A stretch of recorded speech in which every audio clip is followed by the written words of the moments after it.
Welcome to Haunted Hospitality, Southern Stories Told by Spooky Gingers. I'm Robin. And I'm Zoe. And I have a story for you today. Woo! But first, Zoe, how's life? Well, life is life. I'm alive from Jersey, so I know a bunch of people were waiting with bated breath because we said we would continue releasing episodes regardless of whether or not I made it back. Mm-hmm. So I'm alive. Or is this a deep fake of your voice?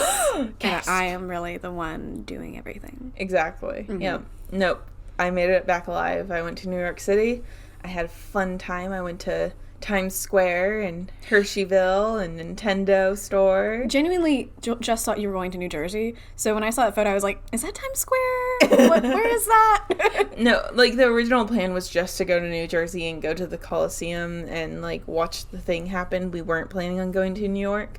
But when the event got canceled, we were like, so what are we going to do in New Jersey for a weekend? That's what I was wondering, but I wasn't going to say anything. So we rode a train, like an actual train, not a subway. Check it. I know, right? I was so excited. And we had to like walk through this the station, and we're just totally lost looking around and like... Were you at Grand Central Station? No. We went to Penn Station, Newark. Not New York. Off-brand New York. Yes. But yes, we rode a train, and we did not ride the subway the entire time we were there. Mm-hmm. But I did get a photo in front of the New York Library Lions. Saw that. Very cute. Very cute, considering I'm a Leo. So I've literally always dreamed of taking my photo with them. We will put it on the socials. Sure, yeah. Cool. Yes. As now soon you will as all see. Kari sends it to me. You sent it to me. I did? Okay, then I have had the power to put it on socials this entire time. It's just been a very busy week. It has been. Mm-hmm.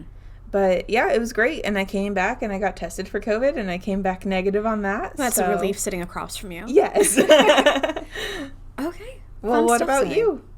How's your life? It's good. I got called an HBIC recently. HBIC? Yeah, I didn't know what it meant. So my friend's brother was like, what's up, HBIC? And I was like, what's that? And then he said, it's meant as a compliment, but if I like say all the words, it might come across offensive. And I was like, well, now I need to know what it means. So I thought he said HPIC. So I Googled, and actually I'm going to take a second and Google again so I can have the exact thing he said. And I said, high pressure ion chromatography? And he said, no. HBIC, which means head bitch in charge. Okay. I like that. Okay. See, to me, HBIC sounds like somebody with very, very bad dyslexia trying to spell the word bitch.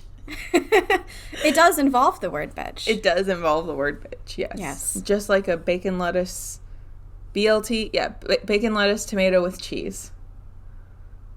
Milk. Yeah, but if you write the letters undercase and then add a plus for the cheese, it looks like... How was I supposed to visualize that? Well, it's a popular meme that went around years ago, so get with it, Robin. Okay, I'm sorry. I guess I missed that one. Obviously. Do you have something for us? A something? Well, it could be one or the other. I do have a something southern for you. Mm-hmm. Now, Robin, we briefly mentioned this before the episode. I didn't tell you what my fun fact was, but I did say that I hope you didn't know the fun fact because I didn't know it. And what did you say? I hope I do know it. Yes. So let's see if Robin knows this. Did you know that there is an island in South Carolina that only monkeys are allowed on? No, I didn't know that. Ha! Yes. Okay, so tell me about this island. Yes. So this is from bestlifeonline.com, just letting you know. Where you can live your best life. Woo! I don't know if that's their slogan. Okay, I just said it. Okay, don't sue us. Anyway, the Caribbean Primate Research Center, located in Puerto Rico, had an outbreak of herpes B in their monkey population. And so they knew they had to quarantine the monkeys, but they didn't know how to quarantine the monkeys. And they really didn't want to kill them all, That's a good notion. Yeah, because, I think herpes B is... it kind of sucks for the monkeys, but it's not going to kill them immediately, So they had to find a way to quarantine them, and they didn't know what to do. So South Carolina came in and said, hey, we have an empty island. You want to put them on there? I love that South Carolina volunteered for this. Yeah. Yeah, so they're like, okay. So now we have an empty island called Morgan Island. It's north of Beaufort. Well, it's not empty. Well, no, but it's not human populated. It's solely inhabited by 3,000 infected rhesus monkeys. All of them have it. And you know what? I bet you that number is just growing and growing. Unless and growing. the disease is killing them at the same rate. Oh, that's sad. Yeah. But anyway, so travel to the island is strictly prohibited. The island is owned by the South Carolina Department of Natural Resources, and it's protected by this federal law. And the monkeys themselves are protected by the FDA for research purposes, which does not make me feel good. You can, like, drive your boat. Drive your boat? Do you drive a boat? Yeah, you can drive a boat. Okay. So you can drive your boat by the island. You can only row your boat. Row, row, row. You can row your boat gently by the island. Yes. And you can look at the monkeys from the water. Merrily. Yes. However, if you step a single foot onto the island, you are breaking federal law and can go to federal prison. I don't think I would want to go on the island, honestly. Honestly, I think you could get sick from the monkey. Is that a thing? I don't know. Can you get sick from... I don't know. I don't know. Would you have to do unspeakable acts with the monkeys to get sick? I don't want to think about this, okay. But yes, that is my Southern fun fact for today. Thank you for sharing. You're welcome.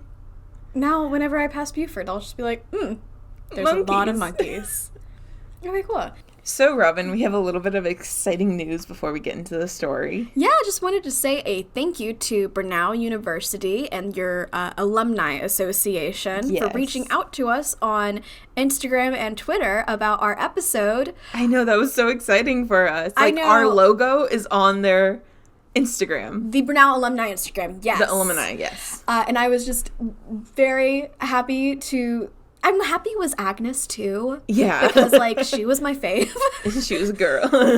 And they used the hashtag Agnes as my homegirl. I know. I love that. I was so happy. Anyway, thank you to Brenau University and the person who runs your socials. They're great. Yes. And if we were of the age to go to college, that would have swayed me. Yes. I probably would have attended your college. Technically, Zoey, you can attend college at any age, but you have graduated. Yes, so. I have graduated, and I don't really have any want to get another bachelor's degree. Okay. Yeah. But if she did, she would know where to go. Yeah, exactly. Well, I have a story for you today. Do you really? Yeah, I'm really breaking with tradition here. I know, right? Is it Southern by any chance? It is Southern. It's in Mississippi. Ooh. I'll tell you the tale of the Witch of Yazoo. No. No. Yes. You have to let this happen, Zoe. Oh my god. Are you ready? Yeah. I'll tell you the tale of the Witch of Yazoo. Before I begin, oh, don't go boo-hoo, for witches are not quite what they appear, the lady in stories who curses your ear. Your face is so red. For how did that lady get to be there? Hated me. You're making me mess up. Okay. Continue. Hated, mistrusted, that fiend in the air. The thing is, we think that we know what this means, that evil-eyed sorceress dwells in our dreams, a deal with the devil, up to no good, but what if she's just misunderstood? Mm-hmm. Are you okay? Let me wipe the tears from my eyes. Oh, that's something that happened. Whew. Okay. Listen, this story is about the Witch of Yazoo. You can't give me a title like that and expect me not to make a poem about it where I snap in rhythm. So this is your poem. This is not like a children's tale. Congrats. Good job, Robin. Yeah, yesterday you should have seen me workshopping this last night. I was just like, I'll tell you the tale of the witch, like over and over and over again. Oh my gosh. All right, are you ready to hear it? Uh-huh. Okay. Yazoo City is located by the Yazoo River. Huge turn of events, I know. Shocker. I know, right? Stay in your seat. And before the year 1904, it was known as the wealthiest town in the Mississippi Delta. Okay. And it had a witch. All good towns have a witch. Yeah, you know their tourism was legit because it's like, okay, you got cool shops, you got a witch, we're going. Exactly. Yeah. So I'm going to tell you the tale of the witch. Okay. Not going to break out into poem again. Thank but you. I'll tell you what the story is because this is a folklore story. Yay. Yay, which you know I love to do. Is this our first full No. folklore? Devil's Tramping Ground. You're right. Okay. I'm sorry. Yes. Well then, yeah. Okay. Yeah. I mean, honestly, there's a lot of things that are folklore because Ghost of Mary the Wanderer folklore. But that's ghost. I mean, ghost stories are often folklore stories. True. Yeah. Is there a ghost in this one? No. Okay. Well, it depends on your definition of ghost. Is the witch a ghost? Just listen. Okay. So the story goes that fishermen would go by on their boats. She had a house by the river. Okay. And she would entice these fishermen to follow her back to the land where she would kill them. Yes. As all witches do. As all witches do. And so the sheriff saw one day that she was doing that and was like, that is not good. Those fishermen deserve to live. Do they? Well, I don't know. He was like, well, at least they don't deserve to die. Okay. And he tried to stop her. And he ran after her until she ran into a swamp, into I don't know what it's called, a pond of quicksand, a something of quicksand. Okay. And Zoey, if Yes. you know anything about quicksand, I know a little bit about you quicksand. know it's a slow death. Yeah. When I say that, I mean she had time to, in the quicksand, I guess, turn around, face the sheriff, and say, in 20 years, I am going to return, and I'm going to burn Yazoo City to the ground. Oh, wow. Yes. Now, I think it's very funny, actually, because she could have said, like, a year, but she was like, no, in 20 years. And to me, that sounds like a very procrastinator thing to do. Well, you have to take the years to gather up strength as a ghost. I mean, is she a ghost, though? Do we know that? I don't know that. I don't know. But What is a ghost? That's true. That is true. I think it's a bit more intense than what we traditionally think ghosts are. Okay. And I'll tell you why in a bit, because the story goes on. Okay. Yes, so she was buried. They got her body from the quicksand. Somehow. Not exactly sure how that happened. I also love that they, like, waited for her to die to get her body out. They could have maybe done it a bit earlier. And when I say love, I mean, I specifically don't love that. Okay. Save the witch. Anyway, she was buried in Glenwood Cemetery in Yazoo City. Hashtag save the witch. Hashtag save the witch. That's our new hashtag. I love it. Yes. Let's do it. Okay. You hear that, everybody? Hashtag save the witch. Hashtag save the witch. Anyway, and everybody was so concerned that she would return, like she promised she would in 20 years, they put a chain link fence around her grave. Oh. Wow. They were like, this witch can't get past a chain link fence. She can reanimate herself from the dead, but she cannot get past the chain link fence. No, we've solved this issue. Yes. Is what they thought. Moving on to my next section. Okay. The odd thing was, 20 years later, on May 25th, 1904, Yazoo City did indeed burn to the ground. Look at that. What? She's real. She did it. Yup, she called it. She did call it. Yes. So this was really a fire unlike anything locals had seen. It was roaring and the flames were really, really high in the sky. And if you Google this, and so I'm not exactly sure about what the reports were actually saying, because it said that weather reports were saying no wind. But I read a first-person account, which I'm going to read to you later, that describes this guy, I'm assuming it's a guy because most journalists at the time were guys, seeing the fire, and he said it was mighty in one direction, and it would suddenly turn into the other direction. It was crazy. And so people were kind of saying, As if it's being manipulated by a witch. yes! Oh. Yeah, right? Okay. It was a weird fire. There was a quote from that guy's description of the fire. like a little phrase I'm going to put into you. He said it was, quote, performing some peculiar freaks, end quote. He did not mention the witch at all, so I guess he didn't know about the witch story, if the witch story actually existed before the fire. Right. And so I just was like, that is a weird sentence to put in there. Right. I love when that happens.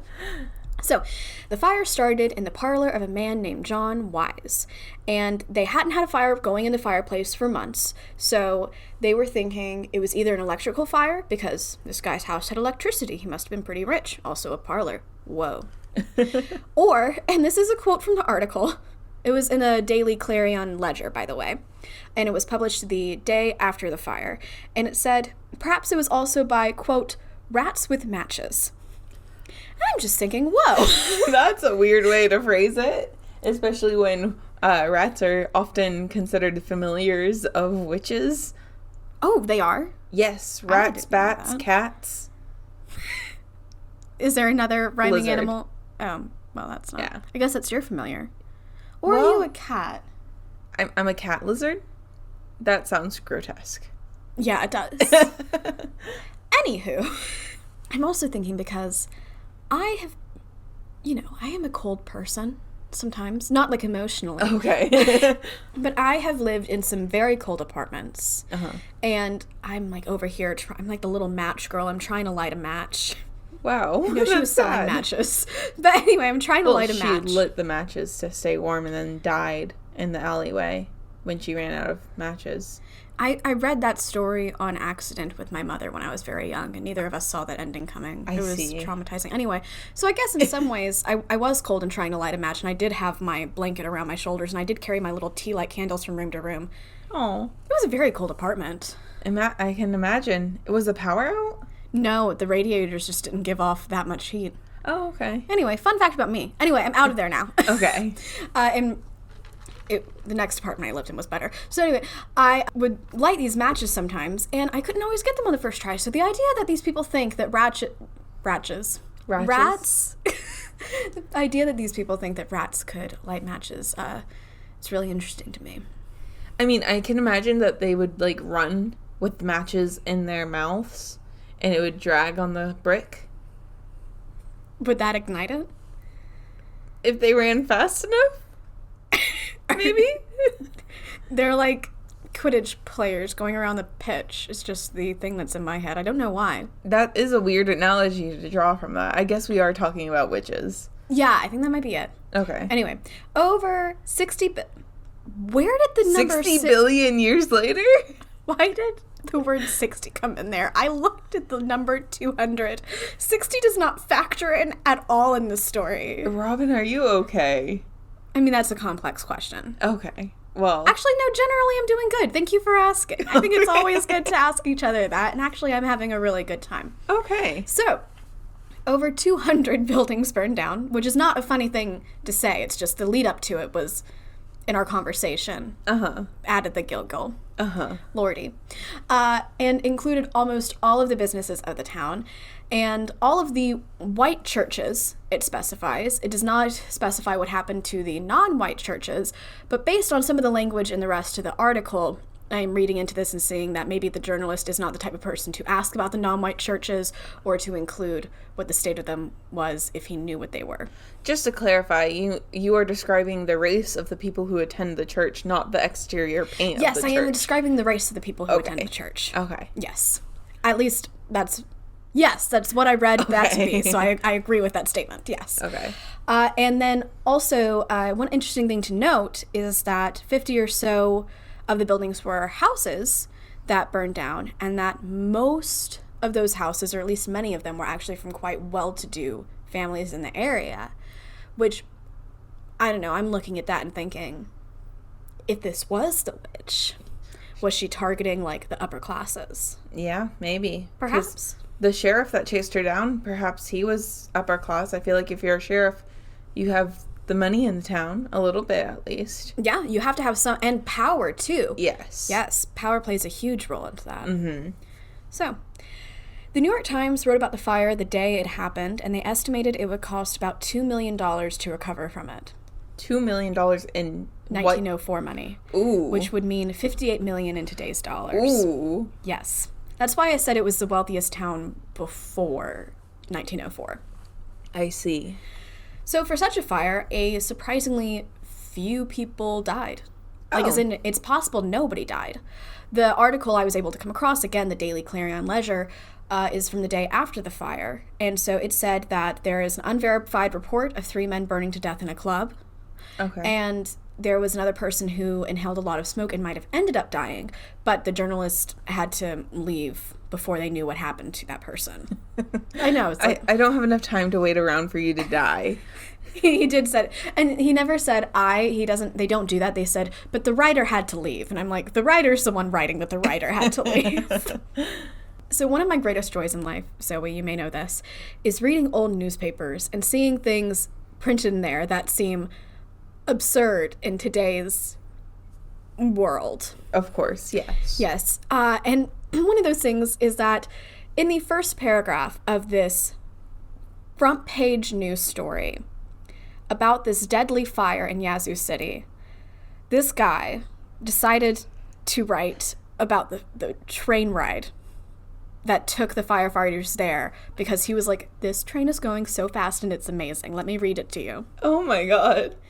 The train left Jackson at 10:30 o'clock, and the run to Yazoo City will long be remembered by those who are aboard the special as one of the most thrilling adventures of their lives. Oh my God. Even in this day of fast transportation, there are few people who can say that they have rode at the rate of more than a mile a minute, and it is nothing short of a miracle that no accident occurred during the adventurous journey.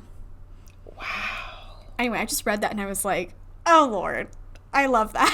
Okay. He was like, we're going so fast, and it's like 60 miles an hour. Yeah. I was about to say, like, almost everybody you know has gone at least 60 miles per hour.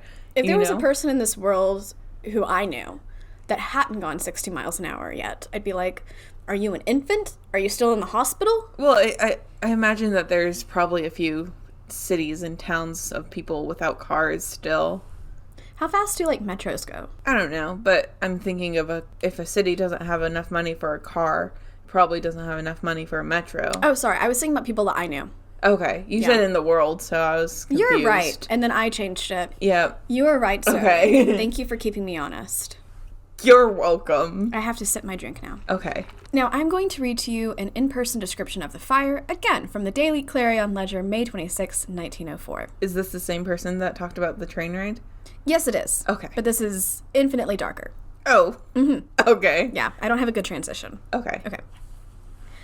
Undoubtedly, the conflagration was the most destructive that has ever occurred in the state of Mississippi.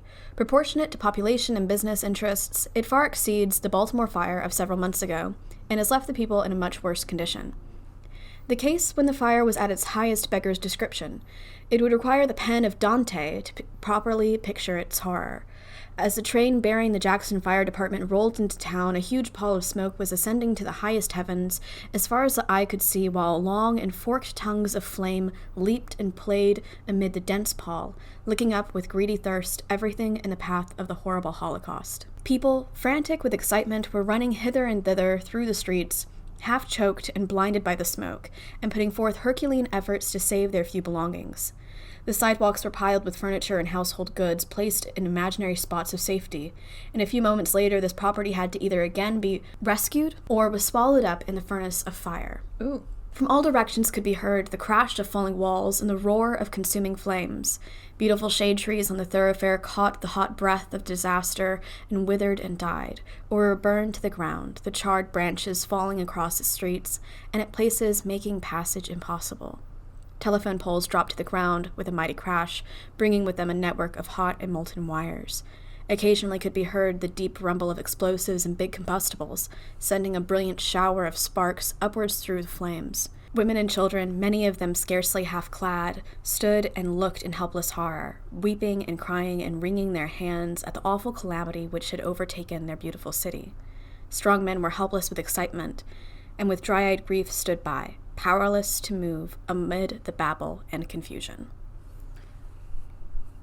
I like that he specifies that the men were dry-eyed and the women and children were sobbing. I mean, there's a lot to say. First off, this is just a very awful description of a huge disaster that occurred. Right. Taking a moment, I'm very glad not that many people, either nobody or not that many people died, and it must be like a very hard thing to go through. That being said, if you read further into the article, he's like, these women were rescued, these women went in and tried to get their belongings, but they had to then be rescued, and these men were really, really heroic, and it just kept bringing up the heroic men helping the helpless women. Uh-huh. And I was like, this is a very specific writer we have. Yes. I'm sure there was a lot more going on. And can I just say excitement? He said excitement twice in there, and that has such a different connotation Yeah. Today than it does then. Because I feel like if an article came out today and everybody was so excited about the fire, it's like, excuse me, what? Yeah. That's like one of the things. And also, this is like that kind of poetic language of describing disasters that came through in like The Ghost of Mary the Wanderer, episode 1. Mm-hmm. These people, they were like, we can't all be poets, so we're just gonna work for our paper and then we're gonna be poets there. And meanwhile, today's journalism, unless it's like an article from a first person point of view, like they wrote a story that was published in a newspaper or whatever. Mm-hmm. But if it was a journalism article, it would be like, the fire was 30 feet tall. Nobody died. There were people moving their furniture. You know, it would be very factual and very precise, and not the tongues of flame licked the sky. I know, the forked tongues. I was like, this is a lot of witchy language. It is witchy language. But one of the reasons, so what you're talking about is the inverted pyramid, where you put the most important things first and you say it just very clearly. And I think part of the reason is just because people's attention spans are shorter. Yeah. Not necessarily knowing if we're busier now than we were then. I think it's certainly possible to say that we are, but there's just so much things we can do to fill our minds that we're not going to sit down and read just a huge essay in a newspaper every morning. So we got to know what's up, going into today. I just hate, because I took a journalism class in 8th grade, so I know all about the inverted pyramid. You did nod very knowingly when I said that. I just hate when articles do the where they give you the most basic details up front, and then they essentially fill the rest of the article repeating almost word for word what they said in the first paragraph and then adding quotes to it. So, yeah, that's not correct. That's not correct. No. A lot of things that I see that do the inverted pyramid, what I read at least, it is usually helpful details that really provide context for the situation. And yes, of course, quotes are part of that because you should have quotes. Yes. Yes. But most people just read the headline. Yes, that is also true. But anyway, we're not a news article dissecting podcast. No, we're not. We're talking about witches. So let's talk about her grave. Okay. Did it crack open? Not exactly, but close. Okay.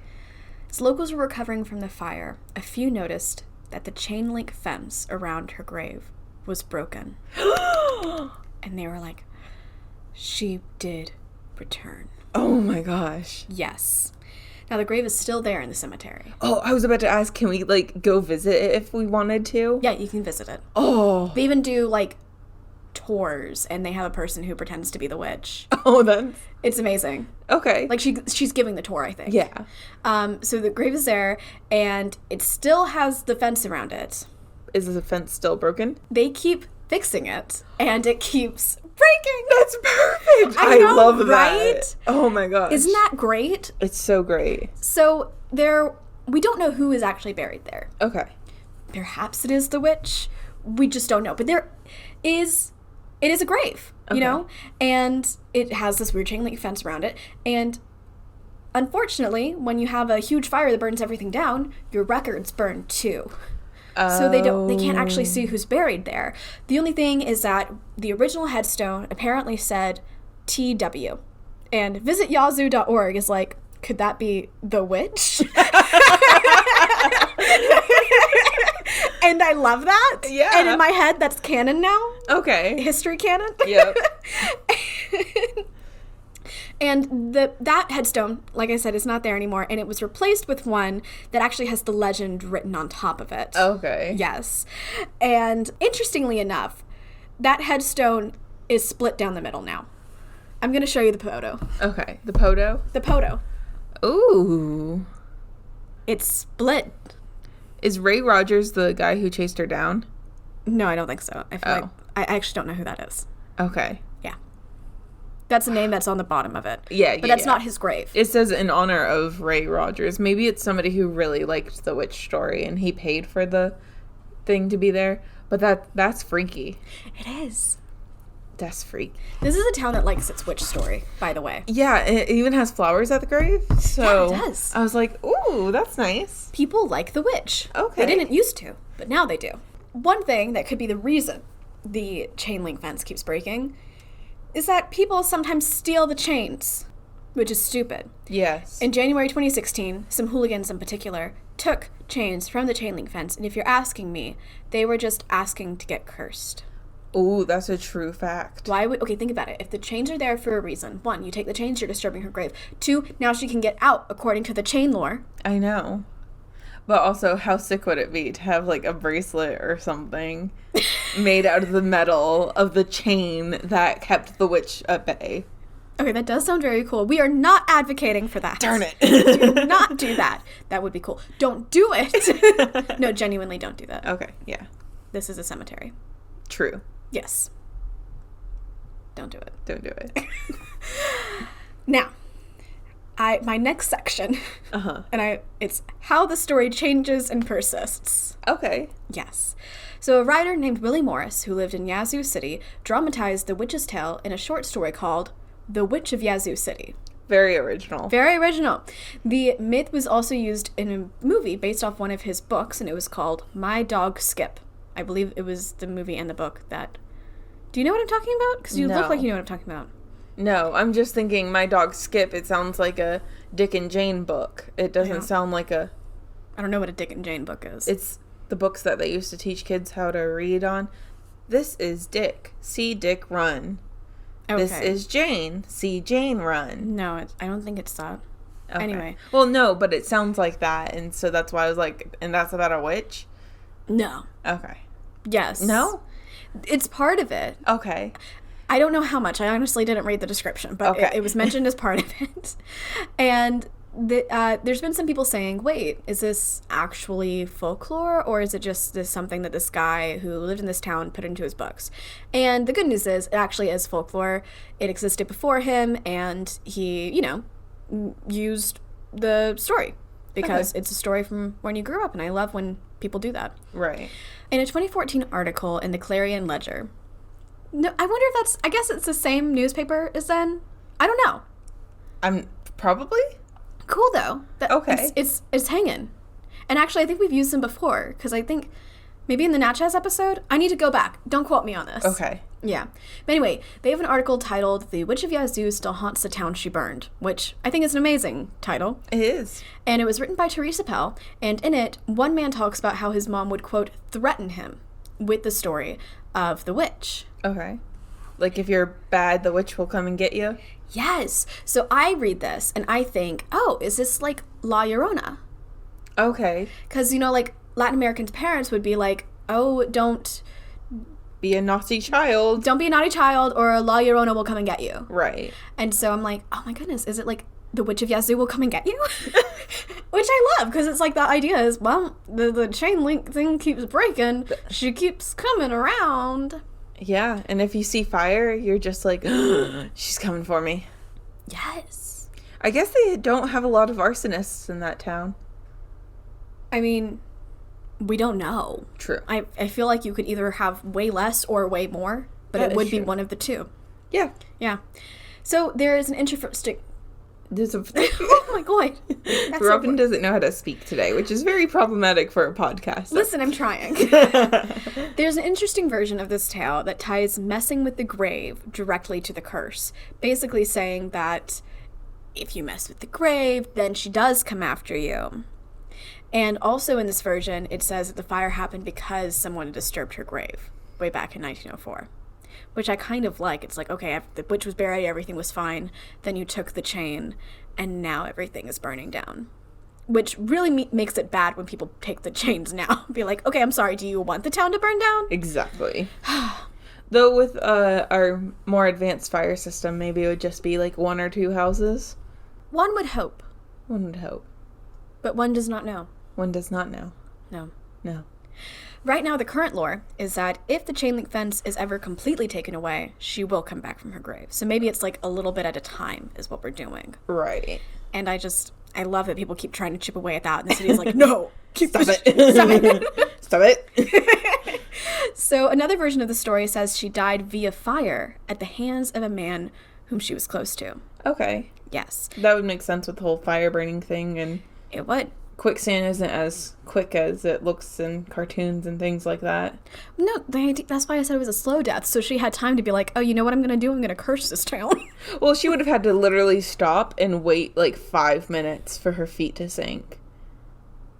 Oh, like you're saying like she wouldn't have been caught. Right, yeah. I don't know. That was the story. I'm just a messenger. So, and the idea is that after the big fire with the woman who... With the version of the story where she was burned to death, the idea is that after the big fire, they see that it looks like she left her grave, and then they decided to put the chain on the grave to stop it from happening again. Gotcha. Which, to be honest, makes a lot of sense to me. True. Yeah. By the way, younger folks in the town call her the Chain Lady. They don't call her the Witch of Yazoo so much anymore. They're like, the Chain Lady. Huh. Yeah. Interesting. It is interesting. I can imagine, like, the Fire Witch, or... I mean, think about it. She's a lady buried with chains around her grave. Makes sense to me. Yeah. Checks out. I do hope the witch part of the lore does stay, even if she does just end up being called Chain Lady from here on out. Right. By the way, I like that the kids are into it. And... I want to point out that no matter what version of the story you hear, the core of the story comes back to these 4 elements. The witch, the grave, the fire, and the chain. Okay. Avatar. Sorry, you said 4 elements. Yeah. And that's what we're naming the episode, I've decided. Okay. Colon the Witch of Yazoo. So I just thought it'd be a really cool thing to put into the episode. Gotcha. So that's the title, guys. Now, before we close out. Yes. I wanted to put in some interesting thoughts on witches. I do like some witches. I do like some witches, too. So, the thing is, I think witches get a bad rap. Mm-hmm. Things are blamed on witches. It's never like the witch did anything good. It's like she cursed the town and then she burned down the town. And think about it. Who was this witch to begin with? She was living off almost at the water's edge. My guess is by herself near the swamp. Killing fishermen, apparently. And it nagged on me a little bit. Because, like, the idea is... I'll just tell you what the idea is. Okay. So... I had this in my mind, but I also went to history.com. Well, I typed in witch, sociological history, that kind of thing. And it took me to history.com, history of witches. And it was saying that a good example of people who are accused of witchcraft are widows, single ladies, and I'm adding this one, elderly women specifically. Mm-hmm. Because these are people who don't have a place in society. Right. I mean, now they do, but like right, yeah. More so back in the day. I mean, what do you do if you're a woman who's not married? And you're not allowed to have a job or a bank account or... Yeah, you can't do anything. So you have to rely on family. And what if your family's not rich enough to support you? Or what if they just choose not to? Your life is at the hands of others. So what if you're a woman who took life into your own hands and just decided to live on your own? It's like, what? You can't do that. So you are ostracized. And so you become this person that people mythologize about in a very negative way. Right. So, taking you back to medieval Europe. Okay, wow. We're going back. We're time traveling and space traveling. We're time traveling and space traveling. Protestant Reformation. Cool. Before it, if you are a unmarried woman and you don't want to get married, or you're not eligible, let's say, you can become a nun. Okay. After the Protestant Reformation, there aren't any nuns. And I'm saying that there's probably a lot more. I mean, okay, I'm sure there's some nuns, but I'm saying if you're Protestant, no, there are nuns today. I'm sorry. Okay. I'm saying if you are in a Protestant region and you are Protestant, I don't think you can become a nun. Gotcha. Okay. And I'm sure there are a lot more factors going into this, but witch hunting increased a lot after the Protestant Reformation. Maybe because there was not a place set aside for these women. Okay. Mm-hmm. And another interesting thing to note, again with an example from history.com, is how witches are used as scapegoats in bad situations. Right. The crops fail, blame the witch. Mm-hmm. Okay. This is also, it points out specifically in the article I read how the Salem witch trials were a real bad time of political strife. Mm-hmm. And when you have these girls start kind of, I actually really need to learn more about the Salem witch trials, but when you start having them act a little bit funny or something, you're like, oh my goodness, we can just blame everything on the witches, and then we can move on. We don't have to address any of the issues we had already, even though those issues are still there. Yeah. Plus, I think a running theory is drugs in the water that makes them all paranoid. I'm interested to see that. Maybe it played in, but there were a lot of sociological... There's like a little bit of a friction, I think, between the scientific idea of what happened and the sociological one. It's also possible that two things combine to do something at the same time. Right. Yes. So, thank you for listening to my story on witches. I think where I personally land is that this fire, there was maybe there was a grave of a woman that everybody wasn't too sure about. Right. And then the fire happened, and then everybody was just trying to process this awful thing that had happened to them. And then the lore of the witch grew from there. And I can really see the chain link fence happening after the fire as some sort of attempt to stop it from happening again. Yeah. And like I said, or we said earlier, is something goes wrong, blame the witch. Yes, you said it. Yeah. I mean, you led up to it, but I just said it more succinctly. So really, it was just a partnership right here. Like this podcast. Exactly. But maybe they didn't have anyone at that time of the fire that they could be like, they're a witch, blame them. So they're like, well, there's a dead witch over there, blame her. So yeah. Maybe being a spinster is sucky because even when you're dead, people are blaming you for everything. Yeah, but you know what? She has a very visited grave. True. And they try to preserve it with the headstone that cracked, which is suspicious. And then the chain link fence and flowers. She gets flowers. So you know what?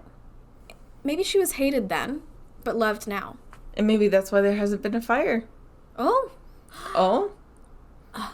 Yep. I like this. She finally gets the respect she deserves. So what we're really saying is if you live in the area, go visit her once in a while. That way your house doesn't burn down. That's exactly what we're saying. We should turn her gravestone into a shrine. Yeah. I like that. Yes. Okay. Well, if you enjoyed today's episode, please like, subscribe, review, and tell a friendo. That is the best way to let people you know about the podcasts that you like. Exactly. And if you want to see Robin's sources and blog, you can go visit us at hauntedhospitality.wordpress.com. Also, if you have any spooky stories of your own, which is paranormal or true crime, you can submit them to us at hauntedhospitalitypodcast@gmail.com. And if you are on the Twitter sphere, you can see us at Haunted Hosts. You can also find us on Instagram, Facebook, and TikTok at Haunted Hospitality. We hope to see you there. Stay spooky.